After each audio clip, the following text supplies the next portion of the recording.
ஜெயா தொலைக்காட்சி நேயர்களுக்கு இனிய பொங்கல் நல்வாழ்த்துக்களை தெரிவித்துக் கொண்டு, சர்க்கரை பொங்கலின் இனிப்பும் தித்திக்கும் கரும்பை போல உங்கள் வாழ்க்கை இனிமையாகட்டும் என்று வாழ்த்தி, நடுவர் அவர்களே, அக்ஷயா ரொம்ப அழகா பேசியிருப்பிருக்கிறாங்க.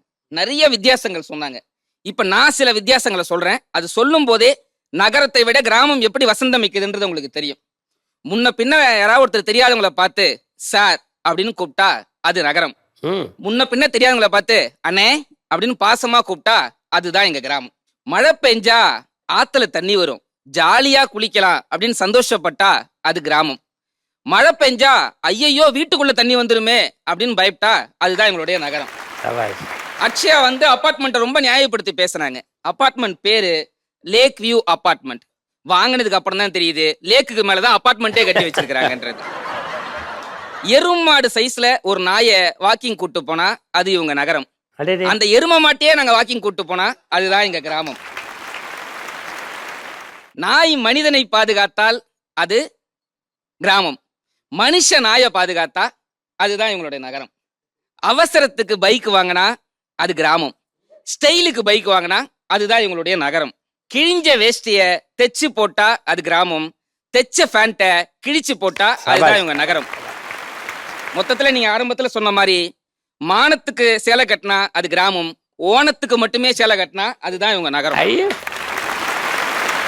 கேஸ் அடுப்புல குக்கர்ல பொங்கல் வச்சு அது விசில் அடிச்சு ஹாப்பி பொங்கல்னு சொல்ற உங்களுக்கே அவ்வளவு இருக்கும்போது, கிராமத்துல மண் அடுப்புல பொங்கல் வச்சு அது பொங்கும் போது பொங்கலோ பொங்கல் அப்படின்னு சொல்லக்கூடிய எங்களுக்கு எவ்வளவு இருக்கும். உங்களுக்கு அது ஒரு ஈவெண்ட், எங்களுக்கு அது ஒரு எமோஷன் அப்படின்றதுதான் எங்க உண்மையே. கிராமத்துல எல்லாமே நடராஜா சர்வீஸ் நடந்தே தான் போவோம். அதுக்கு பேரே நடராஜா சர்வீஸ். கொஞ்சம் ஒரு ரொம்ப தூரம் போனோம்னா பைக் வச்சிருப்போம். ஆனா இவங்க சிட்டில கார் வச்சிருக்காங்க. கார் வாங்கி அதனால எந்த வேலையும் செய்யாம தொப்பை வாங்கி இந்த தொப்பையை குறைக்கலான்னு ஜிம்முக்கு போனா ஓடாத சைக்கிளை ஓட்டான்றான். அதைத்தானே கிராமத்துல நாங்க பண்ணிட்டு இருக்கிறோம். வத்தலை பார்க்க பீடான்னு மாத்தினீங்க, ஏத்துக்கிட்டோம்.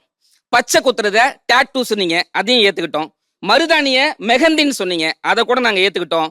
குங்குமத்தை கும்கும் அப்படின்னீங்க, அதையும் ஏத்துக்கிட்டோம். ஆனா சோறு அதை எப்போ ஒயிட் ரைஸ்ன்னு மாத்தினீங்களோ அதே போல தேங்காய் சட்னி, புதினா சட்னி, கார சட்னி, இதை உங்க நகரத்துல என்ன சொல்றீங்க? ஒயிட் சட்னி வைங்க, ரெட் சட்னி வைங்க, கிரீன் சட்னி வைங்கன்னு சொல்றீங்களே. இப்படிப்பட்ட நீங்க எப்படி ஒரு வசந்தமிக்க வாழ்க்கை அம்மியில வச்சு அரைக்கணும், கும்மணும்? ஆமா, எங்க அம்மி எங்க கிராமத்துல இருக்கு. இவங்க நகரத்துல கிரைண்டர் வச்சிருக்காங்க. ஆனா அரைக்கிறாங்க மாவு, அதுக்கு மேல வெள்ளை கலர்ல ஒரு மூடியை போட்டு வச்சுட்டு அப்படியே பேசாம உட்காந்து கிடக்குறாங்க. அதை தாண்டி இளவட்டக்கல்னு ஒரு கல். இன்றைக்கும் பொங்கல் விழாக்கள்ல கிராமங்கள்ல இளவட்டக்கல் தூக்குறது ரொம்ப வழக்கம். அது 100 கிலோ இருக்கும். அப்படி அணைச்ச மாதிரி தூக்கி பின்னாடி தூக்கி போடணும்.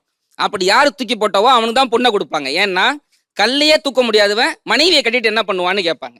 அன்னைக்கு அந்த அளவுக்கு ஆரோக்கியமாக இருந்தாங்க. இன்னைக்கு நகரத்துல இவங்க சாப்பிட்ற சாப்பாட்டுலாம் சாப்பிட்டு ஒரு செங்கலை தூக்க முடியல.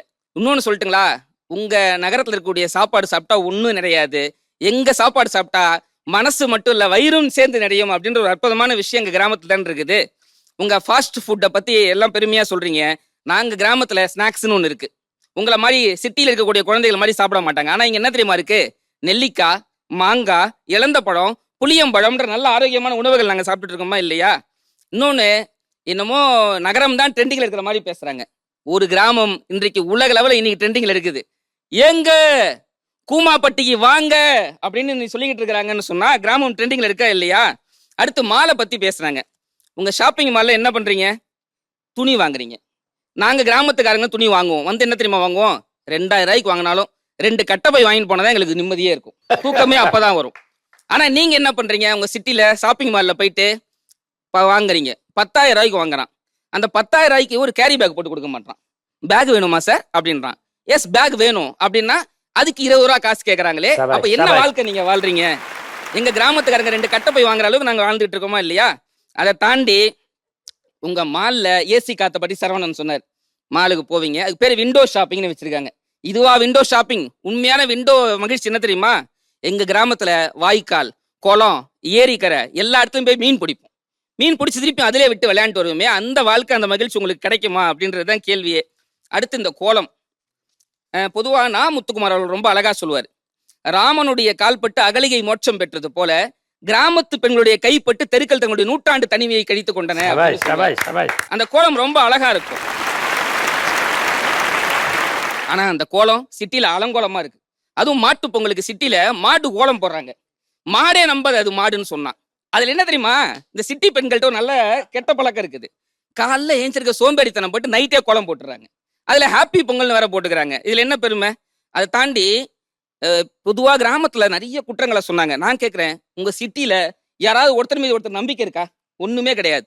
ஷாப்பிங் மால்கள்லயும் பெரிய பெரிய தியேட்டர்கள்லயும் நான் பாக்குறேன், ஒரு டம்ளர் இரும்பு சங்கிலியா கட்டி போட்டு வச்சிருக்காங்க. இன்னும் 20 ரூபா இருக்குமா அந்த டம்ளரு?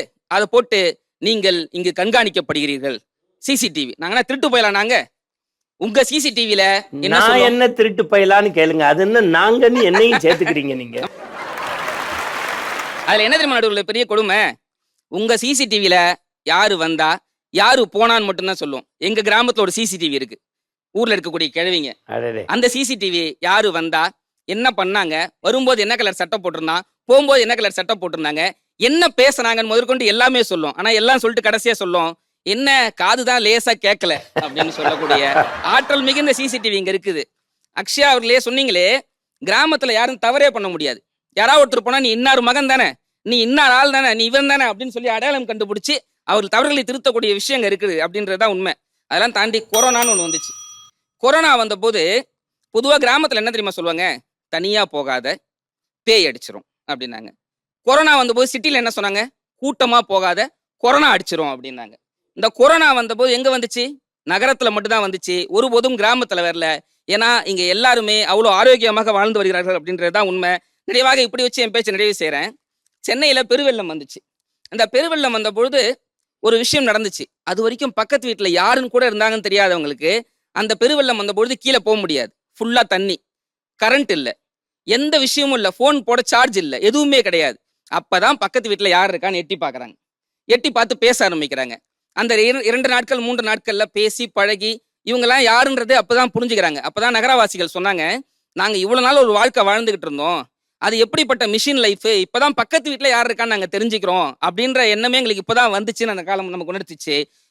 பக்கத்து வீட்டுல என்ன சாப்பாடுன்னு தெரிஞ்சுக்கிறது கிராம வாழ்க்கை, பக்கத்து வீட்டுல யார் இருக்கானே தெரியாம இருக்கிறது உங்களுடைய நகர வாழ்க்கை என்று தெரிவித்துக் கொண்டு, உங்கள் நகரம் ஓடச் சொல்கிறது, எங்கள் கிராமம் வாடச் சொல்கிறது. உங்கள் நகரம் வேலை மட்டும்தான் கொடுக்கிறது, எங்கள் கிராமம் வாழ்க்கையே கொடுக்கிறது. மொத்தத்துல நடித்து வாழ்வது உங்கள் நகரம், பிடித்து வாழ்வது எங்கள் கிராமம் என்று தெரிவித்துக் கொண்டு நன்றி கூறி விடைபெறுகிறேன். நன்றி, வணக்கம்.